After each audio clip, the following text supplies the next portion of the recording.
Bienvenue sur le podcast des Montessori 7, Montessori à la maison. Je suis Anne-Laure Schneider, formatrice Montessori et maman de 5 enfants instruits en famille. Ma mission, c'est d'aider les parents, les assistantes maternelles, bref, tous ceux que dans notre communauté nous appelons des souricettes, à mettre en pratique la philosophie Montessori chez eux, avec leurs enfants ou les enfants qu'ils gardent. Dans ce podcast, nous parlerons donc de pédagogie Montessori, mais aussi de discipline positive, d'instruction en famille, ce que l'on appelle aussi l'école à la maison, de co-schooling et de bien d'autres choses encore. Vous êtes peut-être comme moi et les piscines vous stressent. Il faut dire qu'il y a tellement de noyades et d'accidents avec les enfants que, franchement, c'est toujours un sujet d'inquiétude. J'ai fait quelques recherches et rien que l'année dernière, en 2021, il y a eu 2000 noyades en France pendant l'été, dont 250 noyades accidentelles qui ont entraîné la mort. Et avec l'été, il y a bien sûr beaucoup d'autres raisons de s'inquiéter. Si on a une famille nombreuse, c'est notre cas, nous avons 5 enfants, eh bien on peut avoir peur de perdre l'un de ses enfants pendant une visite dans un endroit très fréquenté. Ça peut être le cas à la plage, dans un parc d'attractions, dans une brocante ou dans une fête en plein air. Beaucoup de choses qui interviennent plutôt en été. Et puis il y a aussi bien sûr les accidents de barbecue qu'on sous-estime souvent, les risques de déshydratation ou d'insolation, les morsures de serpents, et j'en passe. Et pourtant, il y a un facteur psychologique, un phénomène psychologique qui joue un rôle majeur dans un grand nombre de ces accidents. Et c'est ce qu'on appelle la dilution de responsabilité ou effet témoin. Et ce qui est fou, c'est que rien que le fait d'avoir conscience de ce phénomène psychologique, ça permet d'en réduire les effets. D'où l'intérêt du podcast d'aujourd'hui, que je vous invite évidemment à écouter, mais aussi, après l'avoir écouté, à partager très largement dans votre entourage ou sur les réseaux sociaux. Parce que réellement, avoir connaissance de ce phénomène psychologique peut améliorer très concrètement la sécurité de nos enfants, et plus particulièrement pendant les vacances, et entre autres, autour des piscines ou de tous les plans d'eau dans lesquels les enfants risquent de se noyer. Alors, je me permets un petit aparté. Évidemment, c'est l'été, j'ai les fenêtres ouvertes parce qu'il fait 29 degrés chez moi. Et vous entendrez peut-être des bruits de balles de tennis à côté ou des cris qui viennent de dehors. J'en suis désolée si c'est le cas. Malheureusement, je n'ai pas le courage de fermer les fenêtres et de transpirer dans le sauna qui est devenu mon bureau. Et puis, toujours dans la suite de ce petit aparté, suite au podcast que j'ai publié la semaine dernière, sur l'idée de faut-il faire des cadeaux aux profs ou non, j'ai reçu des tas de messages de remerciements parce que je parlais évidemment de remercier les enseignants, remercier les bénévoles, remercier toutes sortes de personnes autour de soi.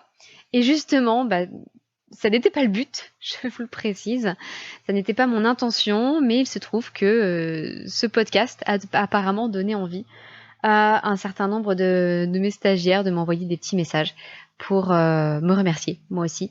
Et je vous avoue que cela m'a infiniment touchée. D'une maman, par exemple, que j'ai aidée pour ses dossiers de demande d'autorisation d'IEF, et qui me disait merci pour votre aide toujours pertinente et précieuse. J'ai eu plein de remerciements, donc ça me touche énormément. Et si jamais le podcast de la semaine dernière vous a donné envie de me remercier, on ne sait jamais, peut-être pour ces podcasts aussi qui sont gratuits en fait, qui sont à votre disposition, eh bien, une excellente façon de le faire, c'est de laisser un petit commentaire et des étoiles, si possible 5 étoiles, c'est encore mieux, sur Apple Podcast. Pourquoi ? Parce qu'alors vos remerciements sont publics, ce qui veut dire que d'autres parents, d'autres enseignants, d'autres orthophonistes, d'autres grands-parents peuvent découvrir le podcast grâce à vous et se dire que tiens, c'est peut-être intéressant, il y a peut-être des choses à apprendre grâce à ce podcast. Et en tout cas, je remercie du fond du cœur chacune des personnes qui m'a adressé ces remerciements. Alors maintenant, je vais revenir au phénomène de la dilution de responsabilité et à l'effet témoin. Et si je dois vous faire un petit avertissement, l'histoire que je vais vous raconter là est une histoire réelle et elle est malheureusement assez glauque. Donc si jamais vous écoutez ce podcast en compagnie de vos enfants, je vous invite à arrêter là et à garder l'écoute des quelques minutes qui suivent pour un moment où vous êtes seul ou alors avec d'autres adultes qui ne seront pas choqués. C'est une histoire un petit peu rude à entendre. Si vous êtes sensible, Voilà, peut-être aussi que cela risque de vous choquer, même si je ne vais évidemment pas chercher à rentrer dans des détails gore. Mon objectif est simplement de vous décrire un fait divers qui s'est produit et qui a donné lieu à toute une flopée de recherches en psychologie qui ont mis en évidence cet effet de la dilution de responsabilité. Cet avertissement ayant été donné, je vais vous parler d'un meurtre, le meurtre d'une jeune fille qui s'appelait Kitty Genovese. Je ne suis pas sûre de la prononciation parce que c'est un nom clairement italien, mais elle était américaine. C'est un meurtre qui s'est déroulé à New York en 1964. Kitty Genovese avait 19 ans. Et en rentrant chez elle vers 3 heures du matin, elle s'est fait suivre par un prédateur. Il n'y a pas d'autre terme. Et elle s'est rendue compte que cet homme la suivait dans la rue, une fois qu'elle avait quitté sa voiture et qu'elle se dirigeait vers l'entrée de son immeuble. Donc elle s'est mise à courir vers une borne d'urgence. Mais cet homme l'a rattrapée. Et Kitty s'est mise à hurler en appelant au secours. Et cet homme l'a poignardée 2 fois dans le dos. Elle s'est écroulée à genoux et elle a continué à hurler, puisqu'elle ne pouvait plus rien faire et que tout ce qu'elle pouvait faire, c'était appeler à l'aide. Quelqu'un, d'une fenêtre un peu plus haut, a crié et l'agresseur s'est interrompu. Le voisin a crié quelque chose comme « Laissez cette fille tranquille ». Donc l'agresseur s'est éloigné, il a pris la fuite, et Kitty a essayé de rejoindre son immeuble. Pendant ce temps-là, l'agresseur, qui a réalisé que sa voiture était un peu trop visible, est allé la mettre un petit peu plus loin. Et en le faisant, il a aperçu Kitty et le trajet qu'elle prenait. Évidemment, elle était très blessée, donc elle n'avançait que lentement. Et il a pu la rejoindre très vite dans une rue qui faisait l'angle avec la rue dans laquelle ils étaient précédemment. Donc, les voisins qui avaient pu entendre au départ ne pouvaient plus voir ce qui se passait derrière. Et donc, ce prédateur, Winston Moseley, a continué à suivre Kitty. Et il l'a retrouvée à l'entrée de son immeuble, en suivant les traces de sang de Kitty. Et il a pu l'attaquer en lui redonnant 9 coups de couteau et en l'égorgeant. Kitty n'arrêtait pas de crier jusqu'à ce qu'il l'égorge. Et elle était encore vivante à ce moment-là. Et alors, désolée, mais voilà, c'est pour vous montrer l'ampleur de... Le fait que ça a duré longtemps, c'est pas pour insister sur le côté gore, c'est simplement pour vous expliquer que ça a duré longtemps. Winston Moseley l'a violée à ce moment-là, alors qu'elle était à moitié morte, mais pas encore morte. Et a dérobé tout ce qu'elle possédait avant de partir. Ce qui est incroyable dans cette histoire, c'est que énormément de gens ont été témoins de ce qui se passait. Il y a eu jusqu'à 38 témoins, si on compte toutes les personnes qui ont entendu quelque chose. 38 témoins qui n'ont pas ou peu réagi.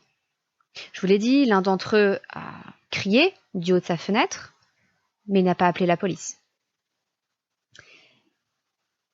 Beaucoup de gens ont très honnêtement reconnu avoir entendu les cris de Kitty, mais personne n'a rien fait, ni même appelé la police. Alors il semblerait que, je t'apporte quelques nuances, il semblerait qu'il y ait au moins une personne qui ait appelé la police, mais comme la police recevait beaucoup de plaintes de tapage nocturne dans ce quartier, ça n'a pas donné lieu à l'arrivée de la police.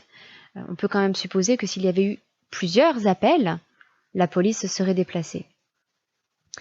Peut-être aussi que si la police était intervenue tout de suite, ou que si quelqu'un était intervenu tout de suite après les 2 premiers coups de couteau, Kitty aurait pu survivre. Et cette histoire a profondément choqué l'Amérique. Ce qu'on peut comprendre.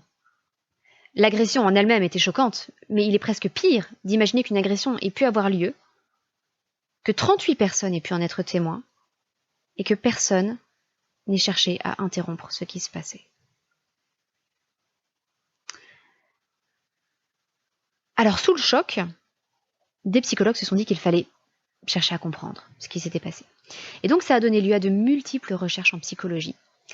Et ça a donné lieu à la découverte de ce qu'on a appelé l'effet témoin, qui est une forme de dilution de la responsabilité. Et ce qui est intéressant, c'est que c'est quelque chose de très solide dans toutes les sciences psychologiques. C'est-à-dire que c'est un effet qui a été reproduit à de nombreuses reprises. On a beaucoup d'éléments de preuve concernant cet effet. Parfois, dans la psychologie, il y a des choses dont on n'est pas totalement sûr. Ça, c'est quelque chose qui a été reproduit dans le monde entier, à de multiples occasions. Donc c'est quelque chose d'extrêmement solide, dont on est certain. Alors, de quoi s'agit-il ? Quel est cet effet de témoin ? Alors c'est aussi quelque chose, je mentionnais, c'est la dernière partie un petit peu gore dont je vais vous parler. Après, vous pourrez éventuellement continuer la suite de l'écoute de ce podcast en présence d'enfants.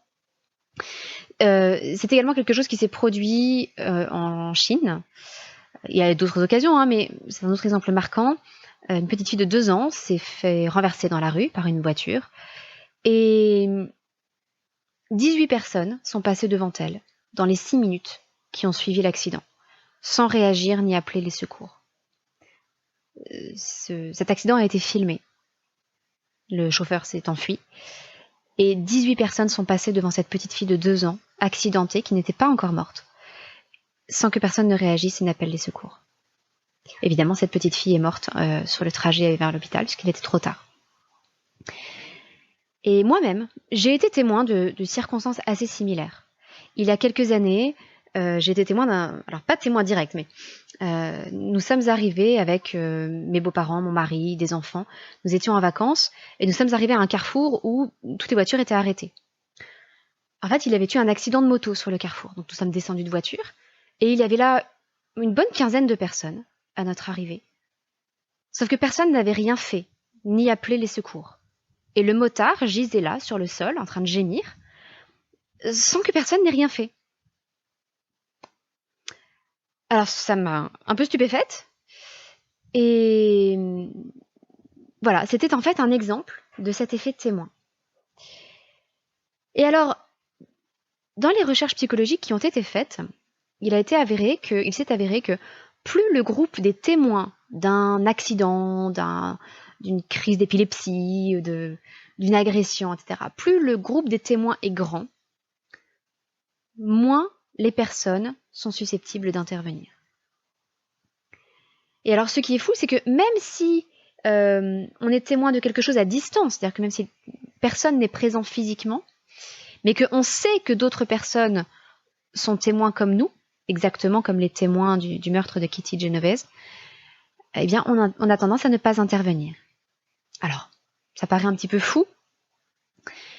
Les raisons en sont multiples. Premièrement, spontanément, on a tendance à observer la réaction des autres avant d'agir, parce que nous avons un instinct grégaire et que nous avons tendance à nous conformer à ce que fait le groupe. Par ailleurs, on a peur de se ridiculiser si jamais on avait mal interprété les choses. Par exemple, en ce qui concerne Kitty, certains témoins ont cru qu'il s'agissait d'une querelle d'amoureux.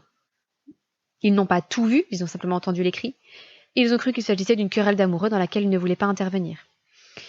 Et il est vrai que j'ai déjà assisté dans le RER à de telles scènes où je voyais un homme crier sur une femme et où je m'apprêtais à intervenir lorsque la femme s'est mise à répondre sur le même ton à l'homme avec autant d'agressivité et de hargne, et que je me suis aperçue qu'en fait il s'agissait d'une querelle de couple et non pas de l'agression d'une personne envers une autre de façon unidirectionnelle, disons, mais qu'il s'agissait vraiment d'une querelle dans les deux sens, et que bon, ça n'avait pas l'air de me regarder plus que ça. Alors s'ils en étaient venus aux mains, je serais quand même intervenue, évidemment. Mais donc on peut avoir peur d'intervenir et de se trouver ridicule en se disant bah oui, mais en fait je vais me faire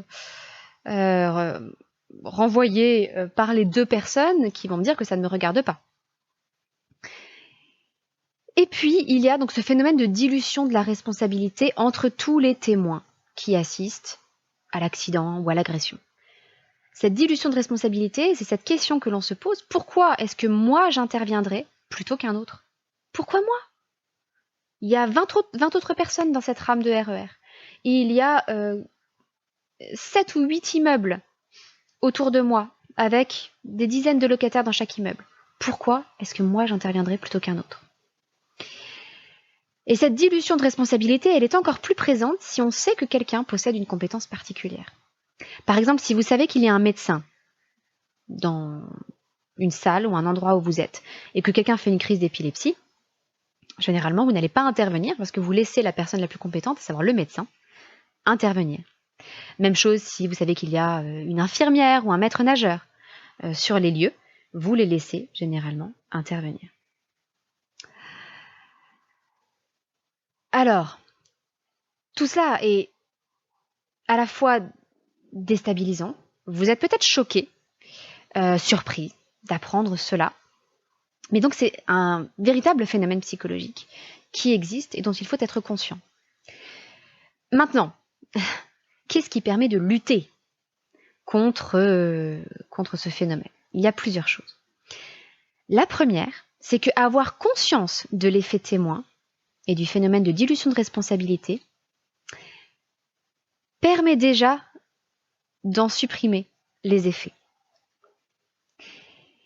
Maintenant que vous savez que ce phénomène existe, vous allez être beaucoup plus résistant face à cet effet. Et donc, si vous êtes témoin d'un accident, d'une agression, de quelque chose, il y a maintenant plus de chances que vous alliez intervenir sans attendre l'intervention de quelqu'un d'autre. Ce que ça veut dire, c'est que cet effet témoin, il faut en parler. Il faut en parler autour de vous. Pourquoi ? Parce que il y a bien des occasions dans lesquelles cet effet témoin peut intervenir. Par exemple, vous êtes en famille, tous autour de la piscine. Quelqu'un tombe à l'eau, un enfant se débat, un enfant a l'air de ne pas aller bien. Qui intervient ? Alors vous allez me dire, les parents se sentent quand même plus responsables que les autres, mais qui intervient ? Le papa ou la maman ? Ils peuvent, sans le réaliser, se renvoyer la balle intérieurement, en se disant, mais est-ce que c'est moi qui y vais ? Est-ce que c'est lui qui y va ? Qu'est-ce qu'on fait ? Avoir conscience de ce phénomène fait que vous allez moins vous poser de questions et simplement sauter à l'eau. Donc partagez largement ce podcast. N'hésitez pas à parler de cet effet témoin, à le relayer autour de vous. Si vous passez des vacances avec d'autres adultes, que ce soit des membres de votre famille ou des amis, parlez-en. Posez ça au début de votre séjour ensemble, pour que tout le monde en soit conscient et que s'il arrive quelque chose, tout le monde réagisse comme s'il était seul à être témoin de ce qui se passe. Donc ça, c'est la première chose à faire pour lutter contre l'effet témoin. La deuxième chose, c'est d'attribuer des responsabilités précises. Comme je vous l'ai dit, si on estime que quelqu'un est plus compétent ou a la responsabilité de la situation, on a tendance à le laisser intervenir. À l'inverse, si c'est vous qui êtes médecin et qu'il y a une crise médicale qui arrive devant vous, vous allez intervenir parce que vous savez que vous êtes responsable. Vous savez que ça fait partie de votre responsabilité de citoyen. Évidemment, vous n'êtes pas responsable s'il arrive quelque chose à cette personne, mais vous allez intervenir parce que vous avez prêté le serment d'Hippocrate, tout simplement. Et donc, si vous attribuez des responsabilités précises, chacun se sentira profondément responsable s'il arrive quelque chose qui relève de sa responsabilité. Par exemple, si vous partez avec plusieurs enfants dans un endroit très fréquenté et que vous êtes au moins 2 adultes, ne vous dites pas que tous les adultes sont responsables de tous les enfants. Ça, c'est désastreux, en particulier dans les sorties scolaires. Si vous avez 5 accompagnateurs pour 20 enfants, surtout ne faites pas cette erreur de vous dire que les 5 accompagnateurs sont responsables des 20 enfants. Faites des groupes de 4 et que chaque adulte soit responsable de ces 4 enfants-là. Ça veut dire qu'il gardera son regard sur ces 4 enfants-là. S'il en voit un s'éloigner, il ira immédiatement s'assurer qu'il revienne avec le groupe. Et donc, lorsque mon mari et moi, nous sommes 2 avec nos 5 enfants, en particulier avec nos 2 plus jeunes qui ont 2 ans et 4 ans, c'est ce que nous faisons. Nous nous disons, tu es responsable d'Aliénor, je suis responsable d'Étienne. Et nous assumons chacun la responsabilité d'un des enfants. Chacun nous garde l'œil fixé sur cet enfant dont il est responsable. Puis pour les plus grands, évidemment aussi, mais c'est plus facile. Les plus grands peuvent davantage coopérer pour rester avec nous. les plus jeunes demandent quand même une surveillance de tous les instants. C'est aussi quelque chose que vous pouvez vous dire à la piscine ou à la plage. Par exemple, là, c'est moi qui surveille la baignade. Toi, tu peux lire. Et puis d'ici une demi-heure, on inverse. Comme ça, chacun sait qui est responsable. Alors, ça n'empêche pas de garder un œil en plus, mais vous avez au moins la certitude que cet effet témoin ne jouera pas parce qu'il y aura une personne vraiment responsable qui se sentira responsable d'intervenir. Troisième possibilité pour lutter contre cet effet témoin, se former au premier secours. Alors ça peut être en suivant une formation diplômante, bien évidemment. Des organismes comme la Croix-Rouge en proposent très régulièrement. Et c'est extrêmement utile de pouvoir se former au premier secours.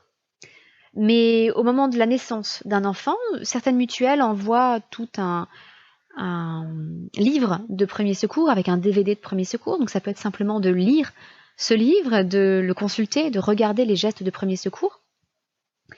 En ce qui me concerne, j'ai appris des bases de secourisme à la fois au lycée, en ce qui concerne la natation, où on a travaillé le secourisme pour la natation, et aussi dans le scoutisme, où j'ai reçu les bases du premier secours. Et pour revenir à l'exemple de l'accident de moto, dont je n'ai pas été témoin, mais sur les lieux duquel je suis arrivée alors que personne n'était encore intervenu, eh bien c'est ce qui m'a permis de réagir face à la situation. J'avais en tête les 3 principes qu'il faut mettre en pratique face à un accident: protéger, alerter, secourir. J'ai immédiatement, alors il n'était pas question de déplacer le motard, mais on a fait en sorte de protéger le carrefour avec l'aide des personnes qui étaient présentes. J'ai demandé à mon beau-père d'alerter sur son téléphone les secours. Et pendant ce temps-là, j'ai commencé à échanger avec le motard, voir s'il était conscient, voir où il avait mal, sans le déplacer évidemment, et commencer à pouvoir transmettre des informations ensuite au secours. Donc ça, c'est le secourir. Protéger, alerter, secourir. Ce sont les 3 étapes à garder en tête lorsqu'il y a un accident. Le fait d'avoir eu cette formation, je me sentais responsable et j'ai pu donner des consignes aux personnes qui m'entouraient. Et les choses ont pu avancer. Et ce motard a pu ensuite aller à l'hôpital et être soigné. Alors je ne sais pas ce qu'il est advenu de lui, mais en tout cas, il fallait agir au plus vite. Donc se former au premier secours, ça aide à se sentir responsable, là aussi, et tout simplement aussi à connaître les bons gestes. On apprend à dépasser le choc de ce qui arrive sur le moment, parce que sous le choc, souvent, on ne sait pas ce qu'il faut faire. Alors que dans ces moments de crise, il faut pouvoir se raccrocher à des choses très simples. C'est pour ça qu'on retient ces petits mots-clés: protéger, alerter, secourir, la PLS, la position latérale de sécurité, etc. On retient des choses très basiques pour ne pas avoir à réfléchir. 4e chose qui peut vous aider à lutter contre l'effet témoin si vous-même vous êtes victime d'un accident, d'une crise médicale ou d'une agression. Dans ces cas-là, appelez une personne spécifiquement que vous voyez autour de vous, si vous pouvez parler, ou pointez-la du doigt si vous ne pouvez pas parler. Dites par exemple: vous, l'homme au t-shirt rouge, à l'aide. Pourquoi ? Parce que cet homme au t-shirt rouge va se sentir responsable de vous. Il va se sentir responsable d'intervenir. Donc il vaut mieux s'adresser à une personne en particulier, n'importe qui. Vous, la maman, là, avec la poussette, aidez-moi par pitié, appelez les secours. Vous, là, le monsieur avec la canne, faites quelque chose, tapez-lui dessus, je sais pas. Adressez-vous à une personne en particulier. Je vous récapitule les 4 choses à bien garder en tête pour lutter contre cet effet témoin. 1. Être conscient que ce phénomène existe et en parler autour de vous pour que le plus de personnes possible soient au courant et du coup réagissent en cas de difficulté. Vous vous rendez compte que les premières recherches datent de 1964. L'agression dont je vous ai parlé date de 1964. Et on est aujourd'hui quasiment 60 ans plus tard. Et c'est quelque chose qui n'est pas encore totalement répandu, dont on ne parle pas partout, qui n'est pas connu du grand public. Donc il faut absolument en parler. Encore une fois, partagez ce podcast sur vos réseaux sociaux, envoyez-le à vos amis, à votre famille. C'est d'une importance capitale. Deuxièmement, lorsque vous partez quelque part, lorsque vous êtes dans une situation où il est possible que vous perdiez un enfant ou qu'il y ait un accident, attribuez des responsabilités précises. Qui est responsable de quel enfant? Qui est responsable de surveiller? Troisièmement, formez-vous aux premiers secours, comme vous le pouvez, en fonction de vos disponibilités, de vos moyens, etc. Mais ne serait-ce qu'avoir quelques bases très simples peut vous aider à vous sentir légitime pour intervenir et donc à permettre à quelqu'un qui est victime d'un accident d'être secouru par vous. Et quatrièmement, si vous-même êtes victime, appelez une personne spécifique que vous voyez autour de vous. Adressez-vous à la première personne que vous voyez en trouvant un élément qui la caractérise. Lui, ça peut être l'homme au t-shirt rouge ou simplement en pointant du doigt et en disant « Vous là, aidez-moi, à l'aide !» Ça peut vous sauver la vie un jour, je n'exagère pas. Et pour clore cet épisode, je voudrais partager avec vous, parce que je trouve qu'il s'applique de façon criante à ce phénomène de la dilution de responsabilité, je voudrais partager avec vous un poème qui a été écrit par un pasteur allemand sur les nazis. Vous le connaissez sans doute, mais je vais en faire une petite adaptation juste ensuite. Ce pasteur a écrit « Quand les nazis sont venus chercher les communistes, je n'ai rien dit, je n'étais pas communiste. Quand ils ont enfermé les sociaux-démocrates, je n'ai rien dit, je n'étais pas social-démocrate. Quand ils sont venus chercher les syndicalistes, je n'ai rien dit, je n'étais pas syndicaliste. Quand ils sont venus me chercher, il ne restait plus personne pour protester. » Alors ce poème est bien connu, et vous voyez bien qu'il s'agit en fait de dilution de responsabilité à l'échelle d'une société tout entière. Quand une petite minorité est opprimée, lorsque ses droits sont bafoués, eh bien on se dit que ça ne nous concerne pas, et on n'intervient pas.